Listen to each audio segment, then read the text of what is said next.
What's up, everybody? It's your boy Mike Robinson, and this is another episode of Let's Take a Walk. Man, I feel like I just was on here yesterday, but it's been a whole week. I hope everybody had an awesome and safe week, as I did. Thank God. Um, as usual, we have another amazing and awesome guest. Her name is Miss Cori Fonville Foster. I hope that I said that correctly. She is the founder and CEO of IROC Marketing Business Solutions. Now that's a mouthful. So we're gonna sit down and we're gonna break that down a little piece by little piece, and and see everything see some of the things that she has going on. For those of you who may not be familiar with her movement, I'm going to kind of give her the floor to kind of reintroduce herself and give a little background about all that she has going on right now. So, with that being said, it's on you, Miss Cori. Well, hi. First, thank you for having me. I'm super excited to be Absolutely. here.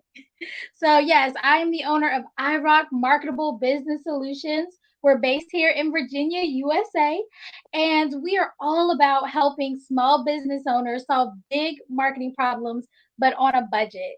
I am under the philosophy that anybody can be an entrepreneur, right? Anybody. Our kids can be entrepreneurs, our grandparents, anyone. Nobody has to be special to be a successful entrepreneur. And that is what our business was founded on. I never went to school to be an entrepreneur. I never went to school to be a marketer. And that's exactly what my business is about. I was in the medical field for years. And unfortunately, I have a rare eye condition and it made me leave. Not willingly, I went kicking and screaming, but I had to leave the medical field. And at first, I was sitting at home. I had talked, you talk to the doctors and they're like, hey, this is the deal. Well, they told me basically at around age, I think I was about 25 at the time, you're going to go blind. Go home, go blind, let it happen. And at first, I tell people, at first I did because I don't want to make it like a Cinderella story. I went home and I decided, hey, this is my life now. And then it dawned on me, no, this isn't my life. I was made for more. I had more gifts to give. And so I started my first business. It was called I Rock Mind, Body, and Soul. I made soaps, guys, soaps. I don't know why I picked that, but I did. I would go out to vending events and things like that. And I would, peddle my wares basically. And I started to notice a pattern, right? This is how most ideas start. You start noticing a pattern. People have pain points. And I was noticing that people would come to these vending events on the weekend. They would sell a few things, but during the week, they weren't bringing in consistent money. And so I said, well, how do we get to more people when we're not at these vending events? So for about a year, I just did tons and tons and tons of research until I was like, aha, marketing. Took a year. I'm a slow learner, apparently, but it took a year. And I said, okay, this is what I want to do now. I want to help other people who don't have a whole bunch of money in their savings. They don't have a ton of time. They don't have these letters behind their name, right? They have their passion, some heart, some drive, and we're going to help those people have successful businesses. So now we have iRock Marketable Business Solutions. We are a full-time marketing firm and we have helped people all over the US and in Canada live out their dreams. So that's just a little bit, look, a little bit, I talked a lot, a little bit about me and my business. Wow. So when I was doing my research, I went to your website, and it was something that caught my eye. It said a holistic approach to marketing.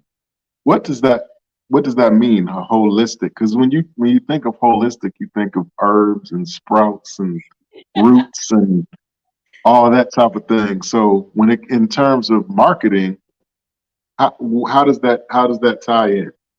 Well, I'll tell you, it's not roots and herbs, but it's the idea that you are not just an entrepreneur, right? You are like for me, I'm a wife, I'm a mother. I actually homeschool my kids. I'm also a disabled person. I'm a citizen. I'm all these things.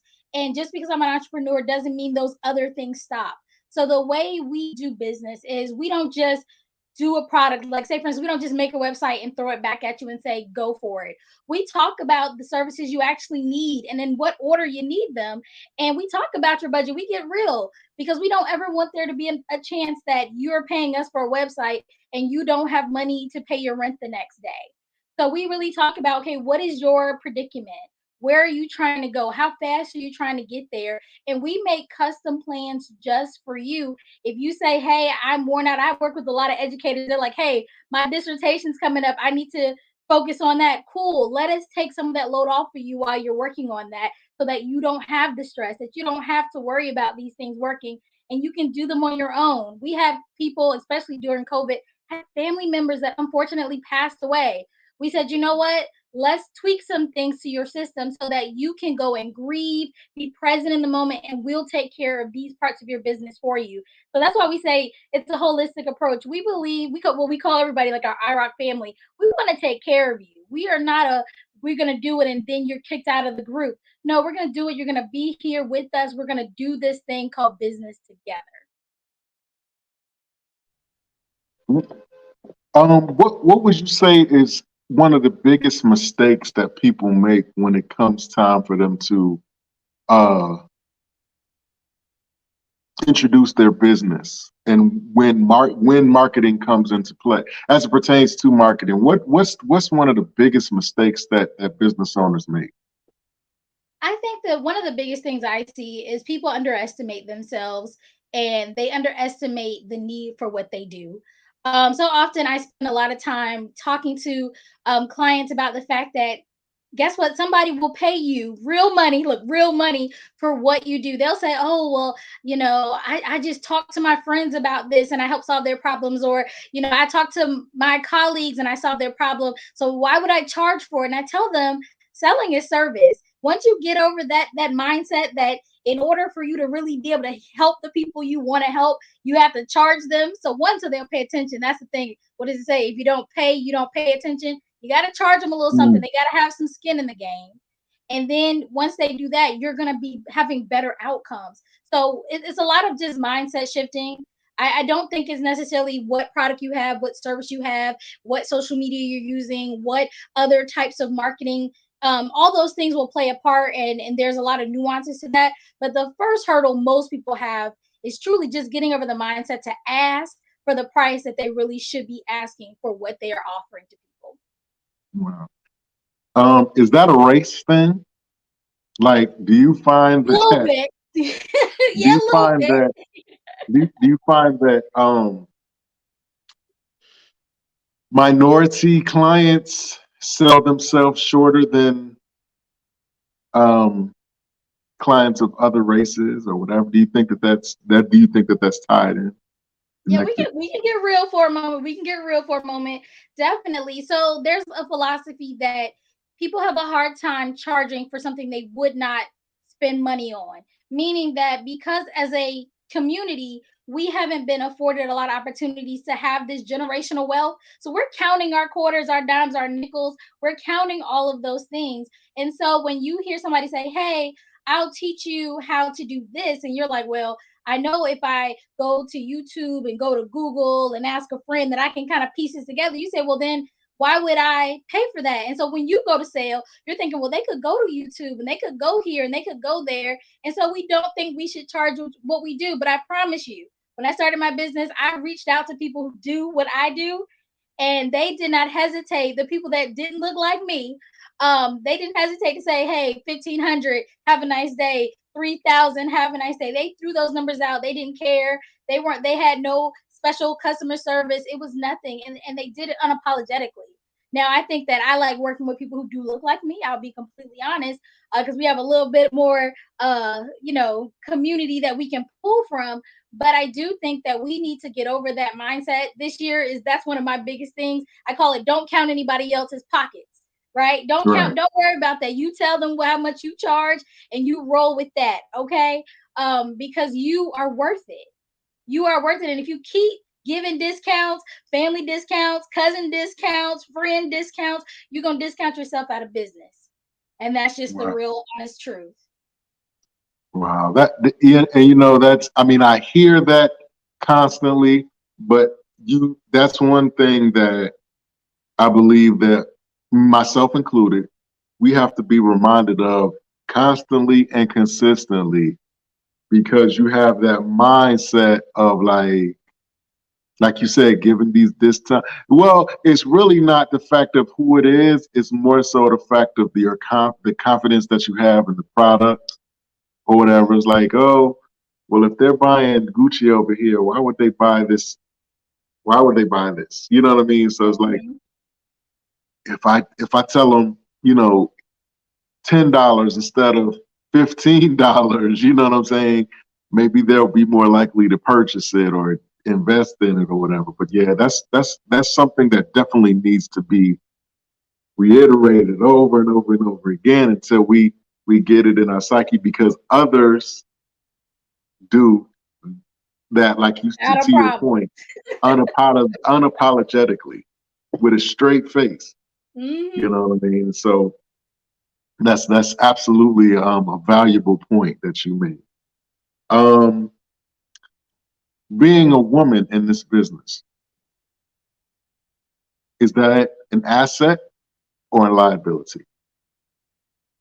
So I think it goes to your mindset. As an entrepreneur, any industry you're in, being a part of the majority group or being a part of the minority group of that industry can be a plus or a minus.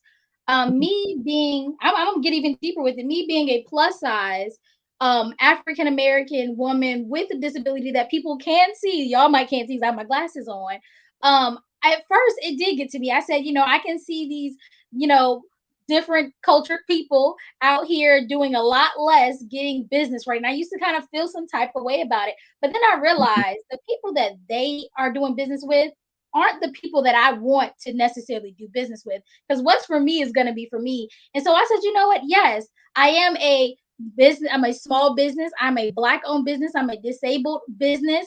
And I attract people just like me. And they love working with me because I understand. I'm not going to tell them as a man because if you no offense, but when you work with men, they work a lot differently. They don't go ask their Mhm. wife, can they go throw $3,000 at something? They don't ask for permission. They just do it. Women are like, but what about the kids? And we gotta buy school shoes next week. All these things that they're Right. thinking about. So I realized, yeah, working with women, I understand. Working with people that look like me, I understand. We can have some tough conversations without worrying about anybody getting hurt feelings.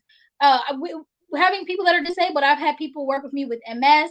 I've had people work with me with depression, all kinds of things. And me being able to tell them, like, guys, if I can do it, you can do it. They believe me because I've been through it. So I use my differences, right? The things that aren't the norm as my benefit. And I think that if you go into business in that way, saying what makes me special, what is it called? My UPS, my unique selling point.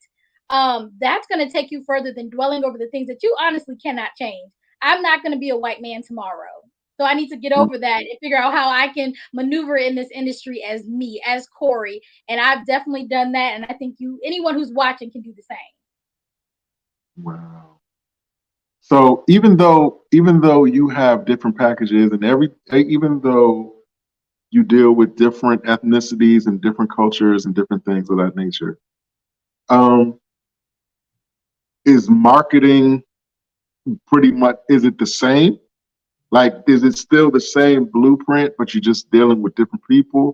Or, I mean, do you feel like you have to constantly come up with new ways of doing it based off the people that you're dealing with, if that makes sense? Well, yeah, it makes sense. So there's different ways of going about this. So marketing your business. So the idea of entrepreneurship and marketing, my company has systems in place, right? So we have systems. We know that if you do X, Y, and Z, you're going to yield a certain type of result. Now, little things shift because if you have paid attention to Facebook and just heard the word algorithm, you know that they will change that at a drop of a hat, and you kind of have to be Mhm. ready to pivot, shift, and move with the changing world. And that's really going to be in any industry. But there are some things that are going to stay true. Consistency will always help you in the end. Being visible, showing up as your brand, having brand consistency will always help you Yeah. in the end.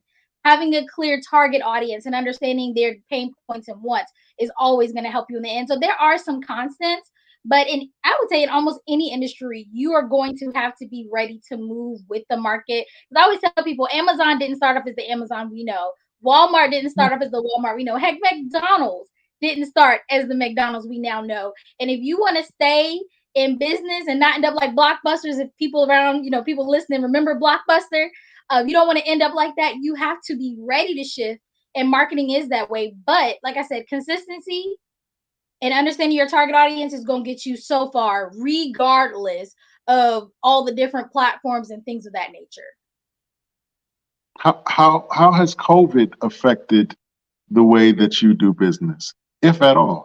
How has it been a hindrance, or has it made things easy? Because I talk to people, who are entrepreneurs, and some people say, COVID was kind of made things a little easier as far as people were zooming more, and you didn't have to really go, and you can cut. You always have a captive audience, if you know what I mean.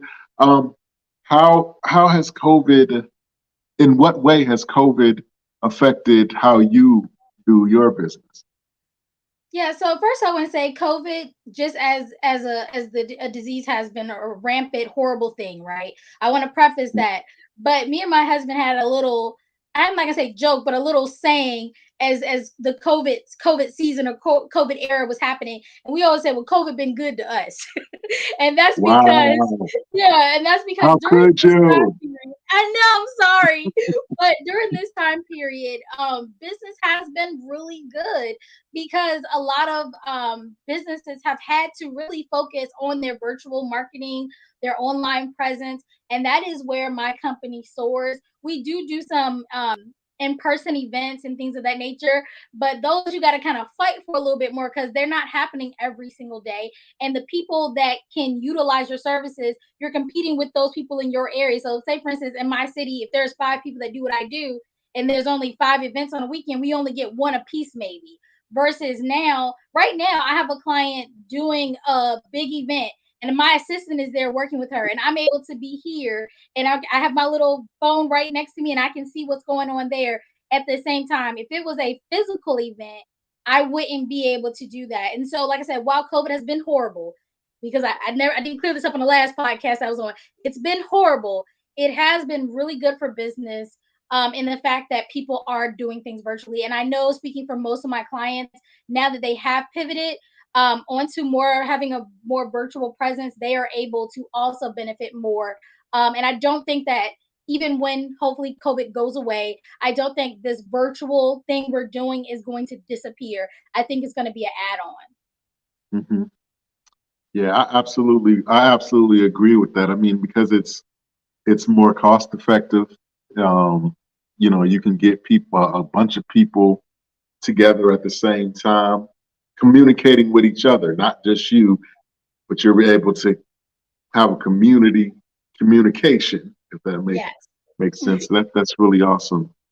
Um, Marketing, like, what types of businesses, do you deal with? Like, could you deal with a singer or an actor or an entertainer? Is that would you be able to deal with them, or is it just mainly commercial businesses?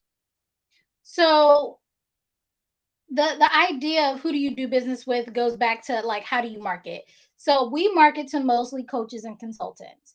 That's who we love to do business with. That's who our systems give the best results for. However, we've also worked with bakers, we've worked with authors, we've worked with inventors, we've worked with photographers, DJs, etc., and it works for them as well. And so yes, I would say we can take anybody's money, right?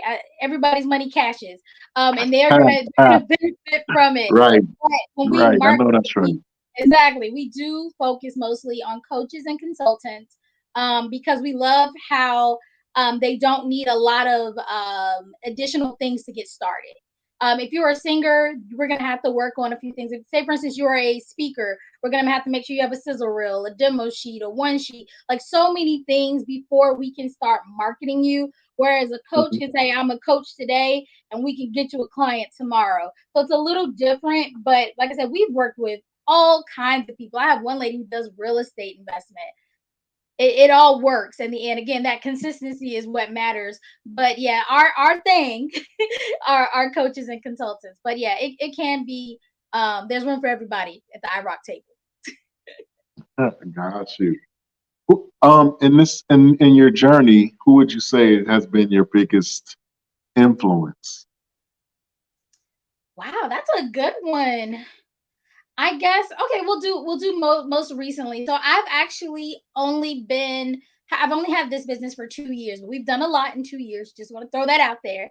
Okay. But yeah, and in that 2 years, I think the biggest influence I've had has been Tony Robbins and Dean Graziosi because they've really showed me how to really think humongous, not big. Because I've met some really cool coaches like Barbara Smith. She's actually local if you live in the Hampton Roads, Virginia area.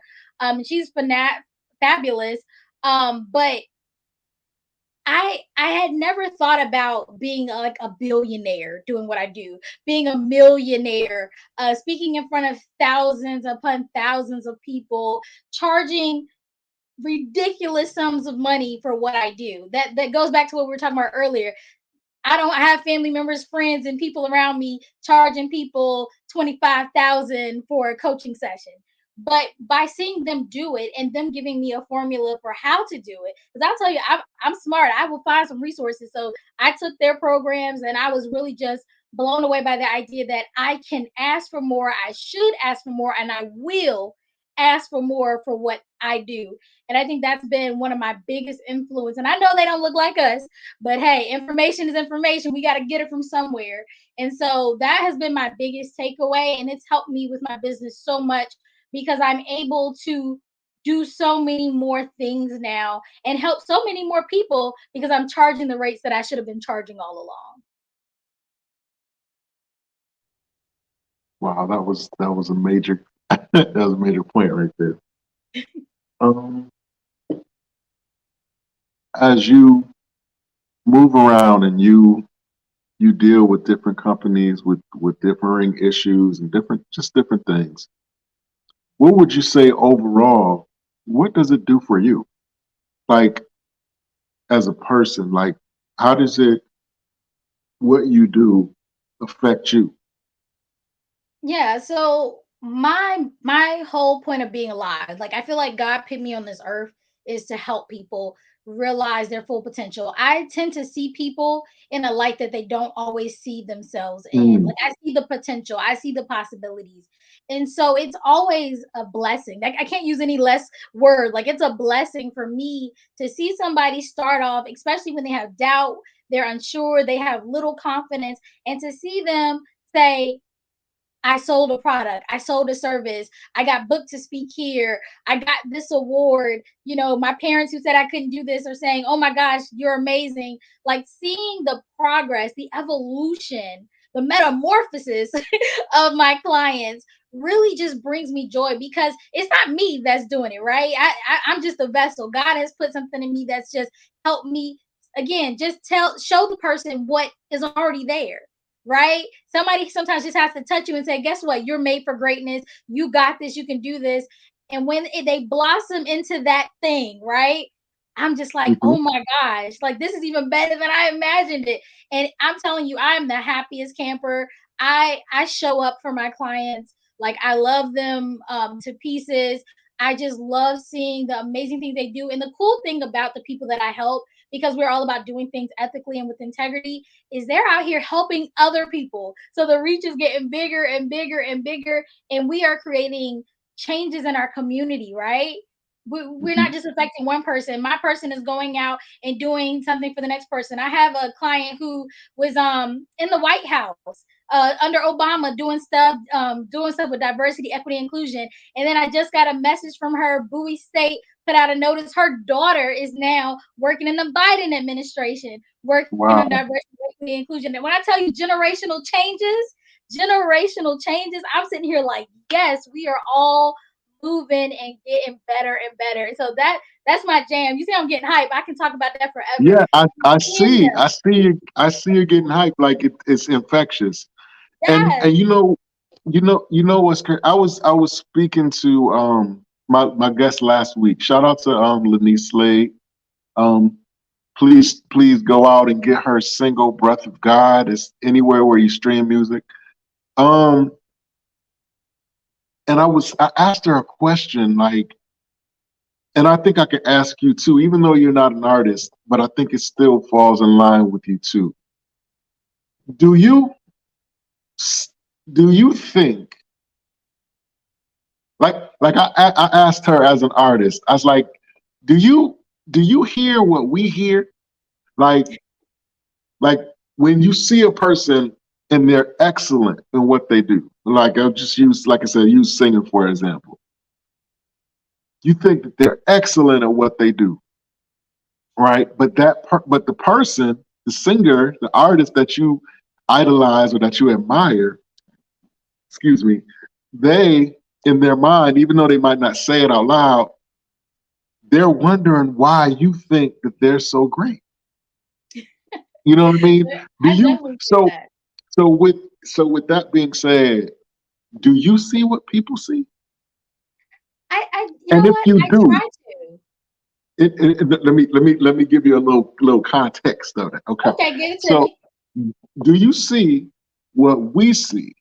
And if you do, is that a strength or is that um a weakness? Because I mean, there's some might look at that and be like, okay, well, if she sees what other people see, then she may stop working or she may stop pressing forward or whatever. You know what I mean? Like, I can you imagine like your favorite singer, for instance,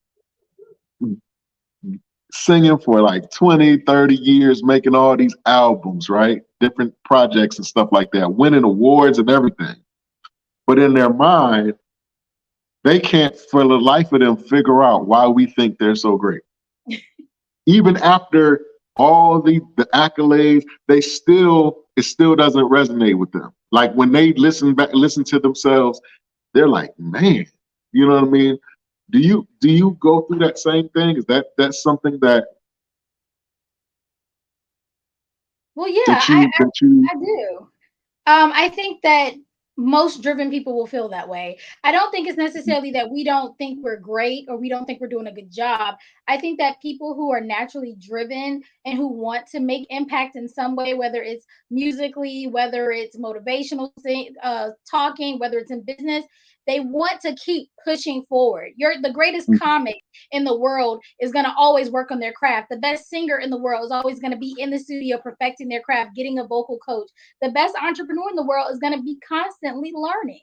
And that's because they want to just do better and level up every single time. So I don't think I don't think I'm good because I know I'm great. That's why I charge the prices I charge.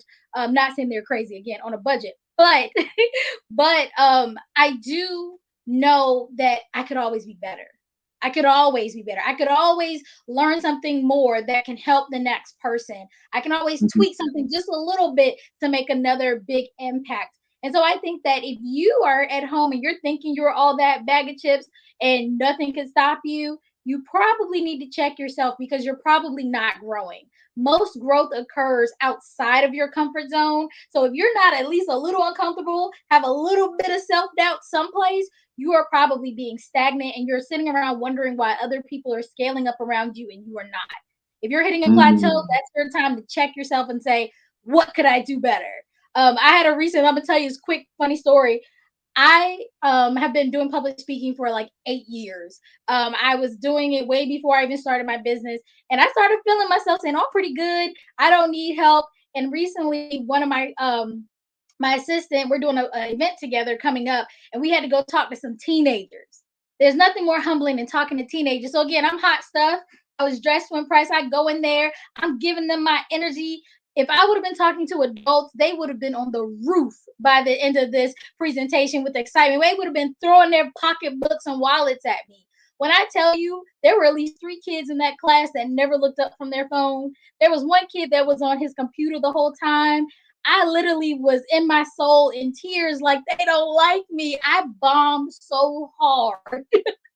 And it was humbling. It was a great experience because now I know because I have another high school to go to. Now I know change my strategy. These aren't adults. They don't care about you. Go in here and talk to that audience and show up and show out. And now I'm gonna do better the next time. But like I said, things happen for you, growth happens for you outside of your comfort zone.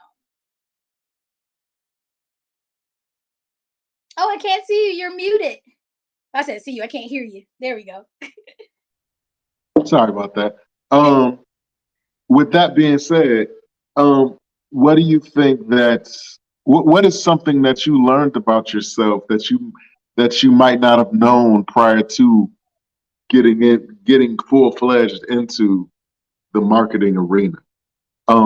During your process, have you found that there are things that you can do that you didn't know that you could do before, or have you found that a personality trait or some type of some strength or some talent that has come about that you didn't know prior to? If you had to say one, what would that be? Wow, that's a hard one because I didn't know anything about marketing really before I got started. Yeah, Before I got started, but I think the biggest thing I learned about myself was I don't quit. I don't quit. I think that that's been the biggest thing because there were so many hurdles. There were so many reasons why I would have been totally in my right to quit and give up. I don't do my business because I have to. I'm really fortunate that my husband could, take care of all our bills. I could sit home and, watch TV if I felt like it. And so I've encountered so many reasons just to say, this isn't that big a deal. I don't need the stress and just give up. But there's something in my spirit, something again that sets me apart, that is like, no, I'm going to be great. I'm doing this for me, nobody else. Like, there's a reason for this. I'm going to go out here and be great and really impact and touch the lives of the people I was meant to touch. And I think I'm not even think I know that I didn't know that about myself, because when I was in the medical field, I was a very small pawn in that formula. I was not the surgeon. I was not giving out diagnoses. I was definitely not the star of that show. And even though I was helping, I wasn't able to impact as many lives as I can now. And so I never thought of myself as a life changer, as a trendsetter, anything that I am now. And now it's like, wow, who are you? Who is that right. girl? And so I think that, if you go into business, or if you're doing anything, whatever your passion is, because you don't have to be an entrepreneur, but whatever you're doing, if you're really going all out and you're giving it your all, you're going to see some amazing growth in yourself. Because I know, like I said, Yeah, I know I did. I'm sure you have seen growth in yourself through your process. And it's fascinating. It's crazy to look back and be like, who was that chick a year ago, 2 years ago? What in the world happened to her? And so I'm just excited to be here, because the old me would have never been on a podcast. What would I have to talk right. about? Right, right. What would you say? What would you say is the best advice that you've gotten, and what's the worst advice that you've gotten in these past 2 years? Well, the worst advice is easy. And unfortunately, it came from the people closest to me. But I want to put out that people close to you sometimes are trying to look out for you, but they're looking out for you in the way that they know, not the way Yeah, that is for you. And so I don't come from a family of entrepreneurs, and because I have my eye condition, it fluctuates, and I have really really bad eye days. And a lot of my family members were like, you don't have to do this. Slow down. Don't push yourself like that. Don't push yourself. Like, you're fine where you are now. Why are you trying to get bigger? Why are you trying to do more things? Like, just enjoy this little something. It's fun. You're having a good time. You helping a few people. That kind of stuff. And they were saying it yeah. out of a place of love, guys. They really were. I'm not trying to bash my family. They're my biggest support. But what I told them was simple. I said, if I was not disabled, would you tell me this? If I was a white man, would you tell me this? If I had, if I had won the, Powerball, would you tell me this? Like, if you wouldn't tell me that on all those other occasions, don't tell me that now, because I want more, because I can do more. And I said, when I decide to slow down, I'll decide to slow down. But until then, I just need you to clap for me, show me some love. We're going to just get this done. And once I said that, they were on board and they got it. But I feel like that was kind of the worst advice, because if I was anybody else but me, or if I had any less confidence that day, because confidence varies from day to day, if I had any less confidence that day, I could have said, you know what, they're right. Like, I'm doing okay. I'm making a little bit of money. That's all I need. and I wouldn't have been able to help so many people. And I think back and say, well, wow, where would they be? Where would their families be? Where would their business be? And I'm not, maybe they could have been great, but it bothered me to think if I wouldn't have stayed in my zone of genius doing what I know I can do, what impact that would have had. So that was by far the worst advice. And the best advice I got was stop listening to people that don't know nothing about business. Right. I had a coach that said that because I used to tell my friends and family, "Oh, I got this project, I'm doing this," and they're like, "Girl, you crazy." And I realized that entrepreneurs are a little weird. People with like certain talents, people don't get it. They're like, "Why are you spending your money doing this? Why are you spending your time doing this?" And it's like, stop talking to them. Like, let them just see the results and cheer you on. And that was the best advice I got. Just stop telling people your business. and Right. just show them the proof. But yeah, that was the best advice I ever got. Right. That's another thing that needs to be, reiterated. What I'm saying, be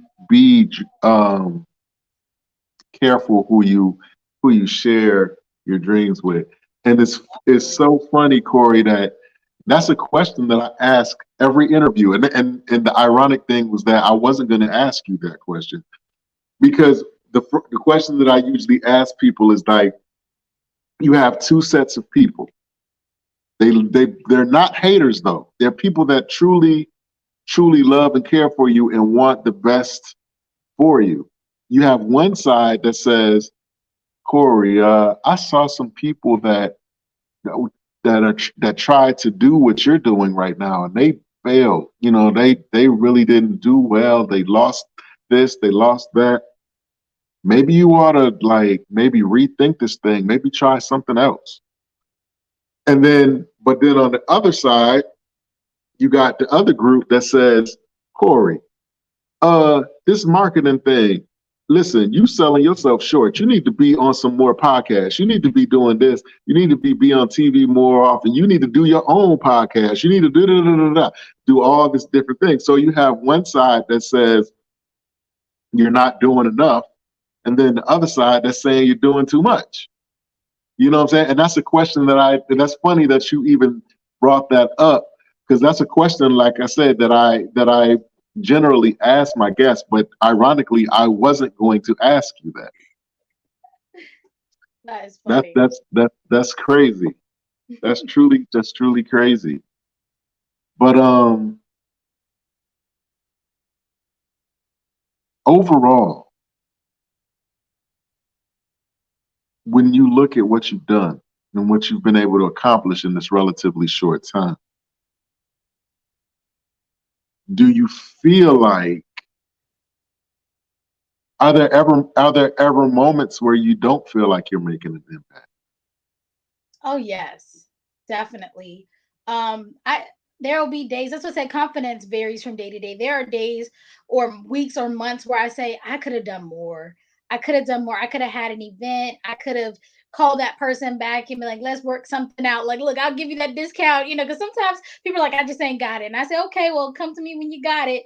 And I'm like, oh, I should have called them back, maybe. And Mhm. there's always those days. And then I have to check myself. If you can't check yourself, find somebody to check you that can be there for you as an accountability partner, mentor, or coach, because you need those days to say, you know what, no, you're doing what you're supposed to be doing. And there's always time to do more. There's always time to regroup. There's always time to think of new things. Just like I said, I really feel bad every time someone can't afford the services. We try to put them as low as we possibly can, but sometimes it's just not in the wheelhouse. People need free. And that's why now we're like, okay, we're going to do a few free events and have some free things to throw at people. We put out content every day for free. We email our people once a week for free. We got free blogs if you've been on the website, because that's how much it was hurting my soul that people couldn't benefit. I was like, no, I want everybody to win. And of course, for more growth, you have to have more investment. But that's something that dug at me for a while. And it's like, no, again, check yourself. You're doing what you're supposed to be doing. If you try to help everybody for free, you're going to be out of business and help absolutely no one. So you have to just be realistic, and I think that's, again, it's that mindset. You just have to know, like, this is what you're doing, this is how you're going to get there, and stay the course. So as I look at your page, you have a entrepreneurship summit coming up. Yes. So let's talk about that. Tell us about that. Yes, we have been wanting to do some type of big event to help entrepreneurs for the longest. And finally, it is here. So, April 29th through May 1st, we are having a 3-day live virtual event. We have, I believe, right now 22 amazing speakers. When I do things, I do it big, y'all. So, 22 amazing speakers from all over the world, not the country, the world, coming to talk to you guys about mindset, to talk to you guys about how to build your business, how to scale your business, how to get people to even do business with you, get on calls, how to market, how to show up on camera, how to be authentic, how to have work life balance, how to make sales, and on and on and on. And it's like I said, it's 3 days. It's amazing. And guys, it's free. Free 0.00 in all currencies, free for you to have exposure to all of those speakers. We also have a VIP option because, again, we know some people are ready to grow now. And I want to make sure we are meeting you guys where you are. So we do have a VIP option that's available, and you can get it on our website at irockmarketablebusinesssolutions.com.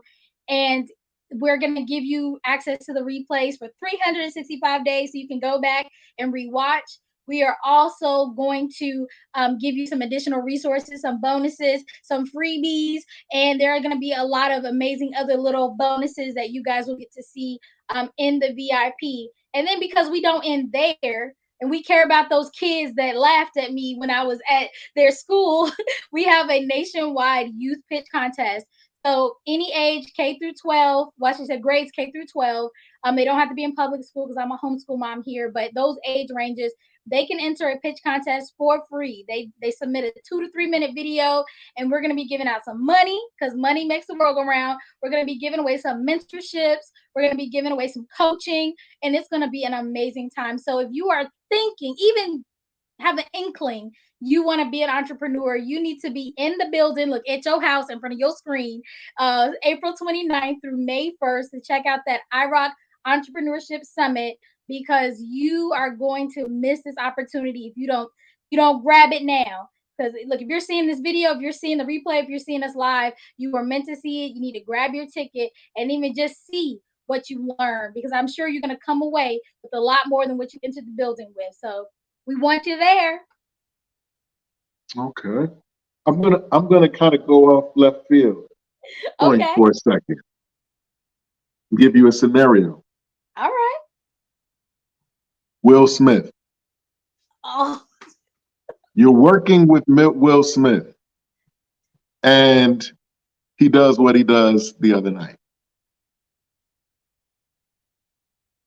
First of all, how are you impacted? And hypothetically, what will be your mode of action for your affiliation with him? that hurt right there. I'm gonna let you know that that question hurt. So, okay, what's done has been done. We've already passed. It doesn't matter right, wrong, or indifferent. What's done has been done. First of all, if you're an entrepreneur, make sure your contracts are tight. Because if I'm working with Will Smith, best believe my money will be fine because he has plenty of money. We have an ironclad contract. I'm not going to lose sleep over my coins. Now, because I care about his brand and I care about doing a great job as his PR marketing team, I'm going to say, hey, Will, hey, Jada, hey, Smith group, the village that they are, we're going to lay low for a bit. We're going to be doing a lot of good stuff. Anything we do, we're not going to comment on what happened. We're just going to say sorry, let that lie. We're going to do a lot of really positive things. Make sure we are, donating to everybody everywhere. We're going to be showing up. Look, buy a whole, one of Chris Rock shows, buy all the tickets, and let the homeless, anybody who want to see Chris Rock, go for free. We're going to do all of that. And then we're going to show up the way we want to be seen. Because Will Smith or not, even for us people, one thing about marketing is we're going to have slip ups. We're going to have, maybe we said something wrong. Like when I was on the last podcast and I was like, COVID been good to me. And it was like, what? Who is she? Yeah. Yeah. So now I know better. So I do better. And I say it in a different way with context behind it. Same thing for Will. Like, let's move forward and show up the way we want to be seen so that people can remember who we are, because this eventually will fade.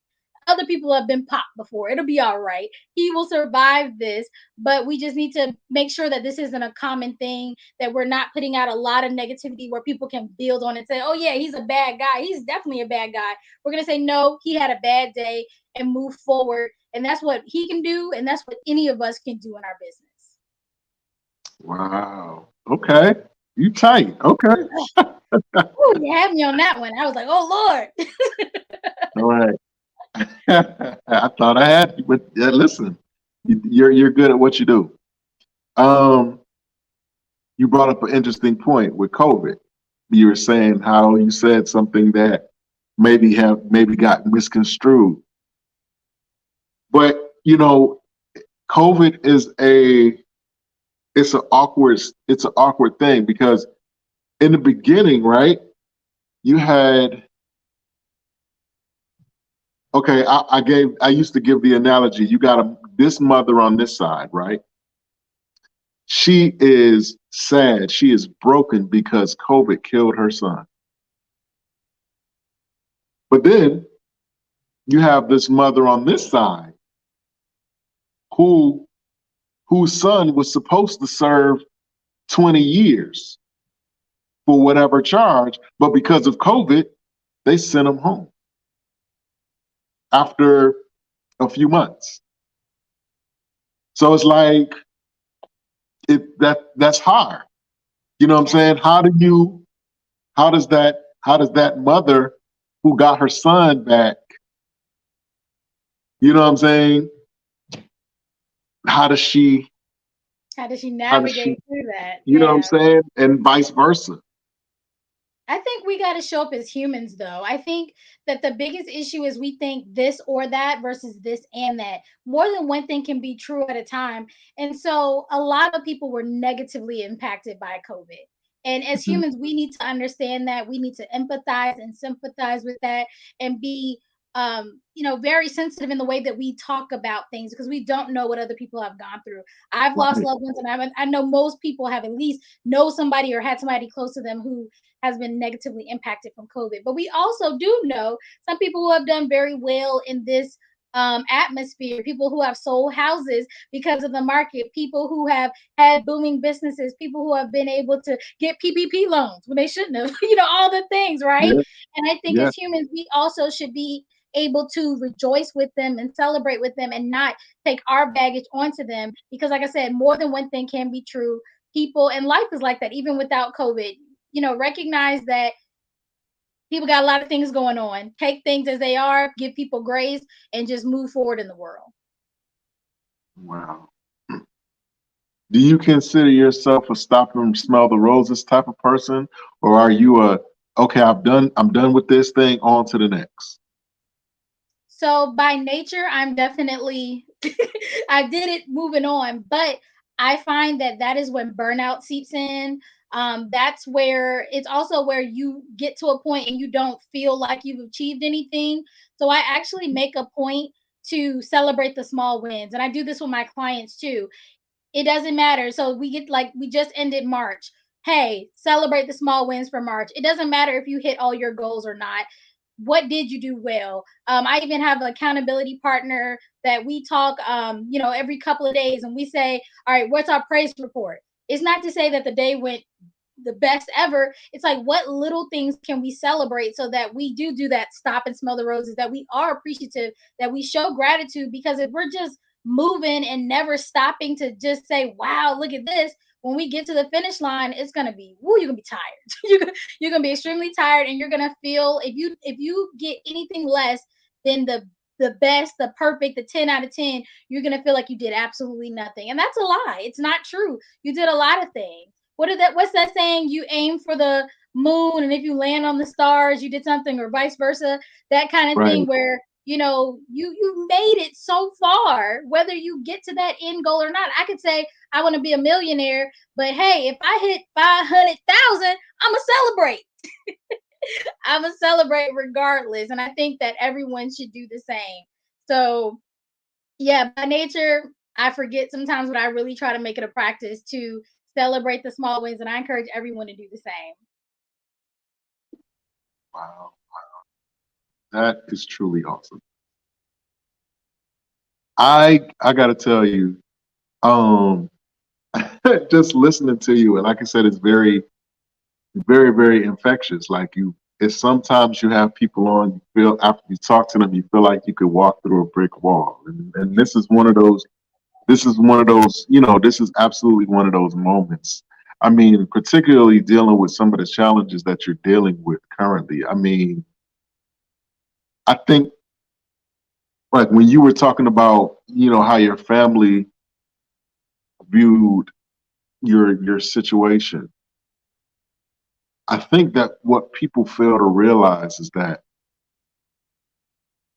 when you have something like IROC, or if I have something like Let's Take a Walk or Faith Over Fear, these are the things that stand between us and bitterness. It stands between us and death sometimes, depression, you know what I mean? And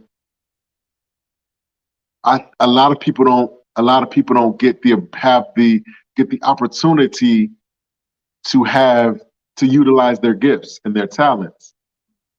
They just fall into deep depression and then eventually fade away. You know what I mean? And I think that sometimes people, lose sight of that. You know what I mean? And so when I hear you talk about it just really resonates. That really resonates with me. It really does. Um, what would you say is what have you found to be the most common misconception that people have about you? Oh, that's funny. That I don't work a lot or that I work too much. I get it from both ends. So people who follow me on social media often are like, "Do you ever take a break? Like when do you sleep?" Because I do a lot of behind the scenes because I want to show people, like I said, anything is possible. So they're seeing me get up and get the kids' schoolwork done, do laundry, do dishes, meal prep, come in here, work, do all the things, drop kids off at jujitsu, like all the stuff. And they're like, do you ever sleep? And it's like, I definitely do. But then I also get family members who will call me and think I can go hang out or we can just sit at the store or what have you because they're like, "Oh, well, you work from home. You don't work. You make your schedule, that type of thing." And I'm like, "Oh, I work." You're So right. I get it from both ends, but I think that people don't realize I work really hard to have quote unquote a balance. There's no such thing. It'll never be 50-50. But I try really hard to make time to be present for the kids, to be present with my husband, to be present with my customers, to put systems in place in my business so I'm not expected to be everywhere at all times. Because if I was, it would just be a mess. I wouldn't have the ability to do all the things I do.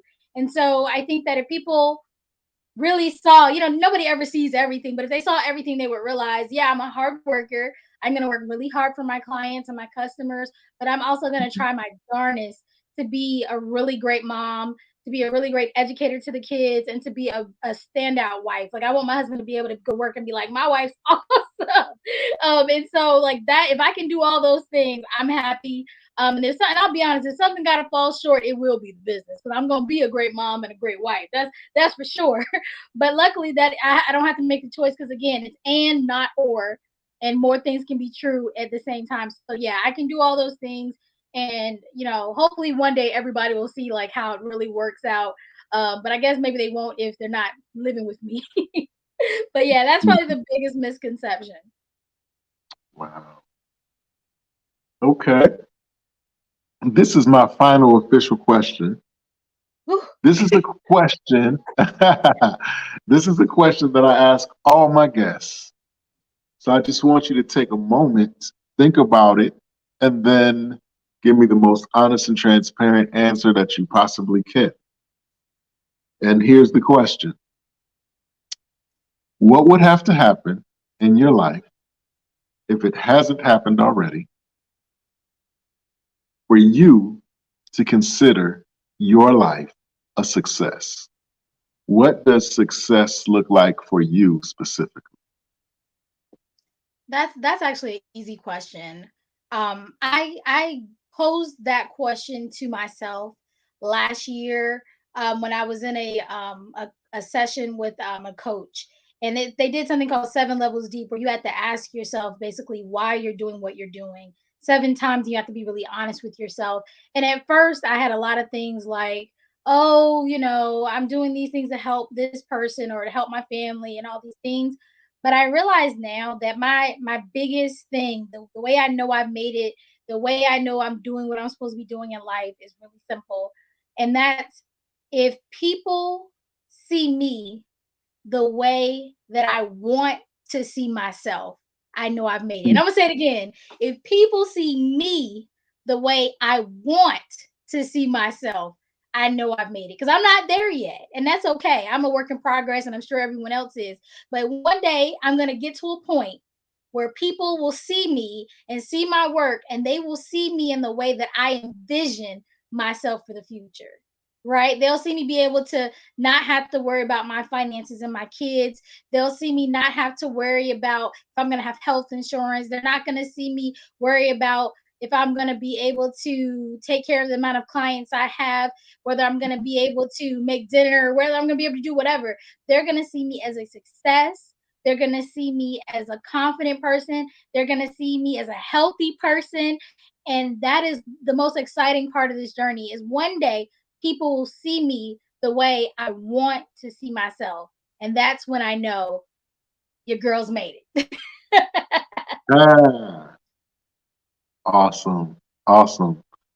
Um, for those who may watch, watch this interview and become inspired or have questions about IROC marketing, or maybe they want to start their own IROC marketing. I don't know.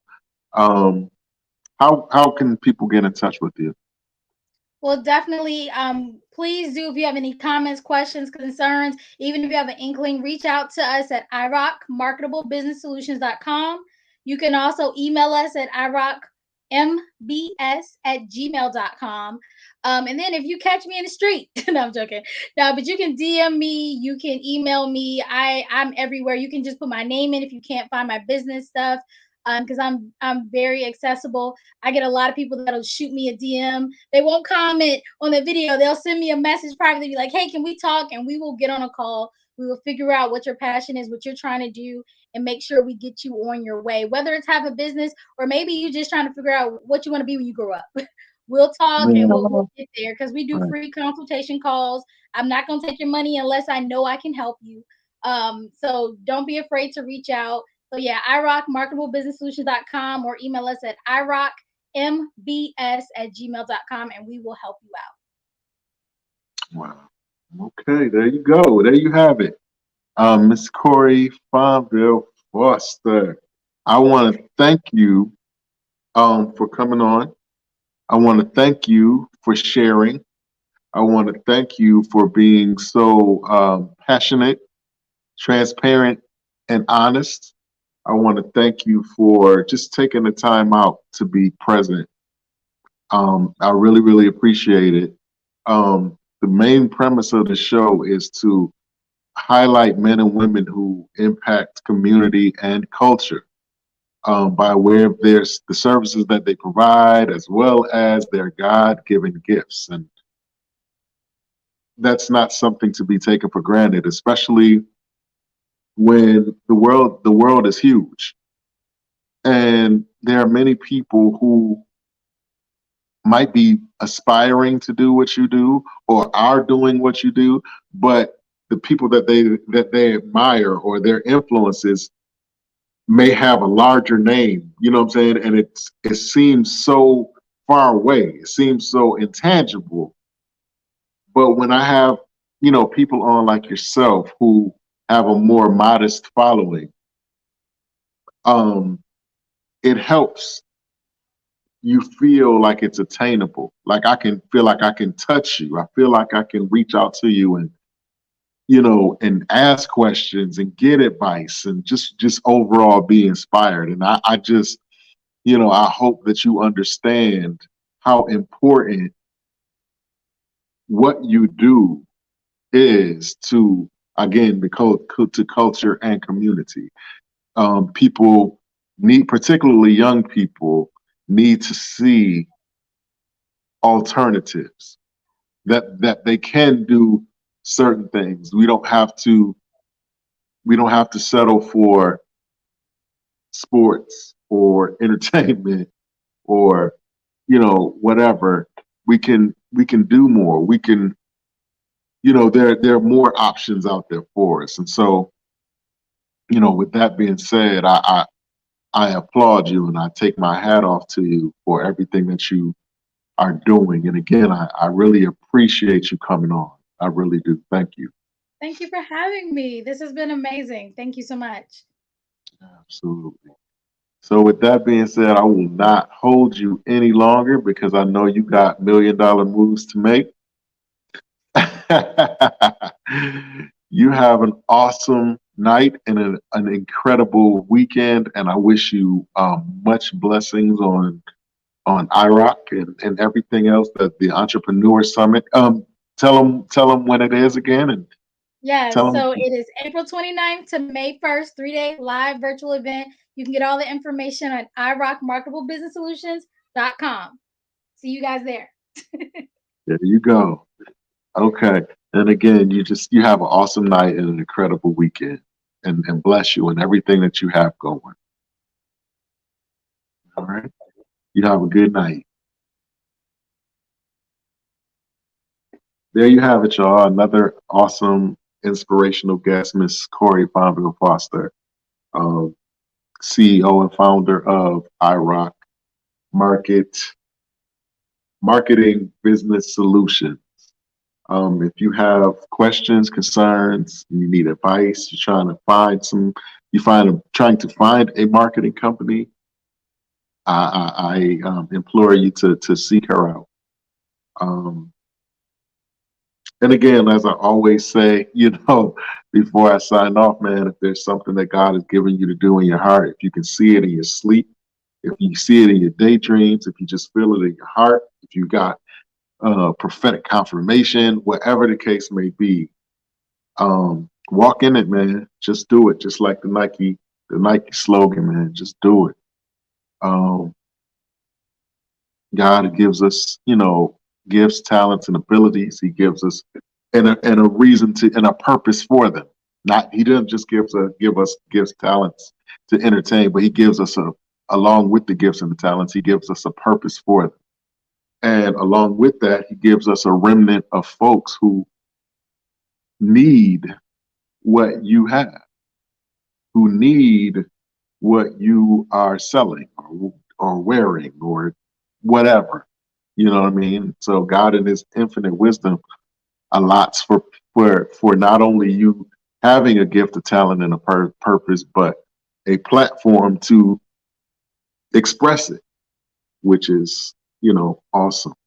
So don't be afraid, man. Nowadays we have so many different avenues that we can go in. You know what I mean? We have so many resources that we can go to and talk to people and ask questions and get communication with those that are doing it. You know what I mean? And so don't be don't feel like you're too small. Don't feel like you don't have enough money. Don't feel like you don't have enough resources, man. Just, you know, step out. Step out. If you got to save pennies, listen, I literally save pennies. I literally save change. You know what I'm saying? If I'm out and I see a penny on the ground, yo, I pick it up. And I tell myself, I'm 1 cent closer to a million. I've conditioned myself to say that to myself.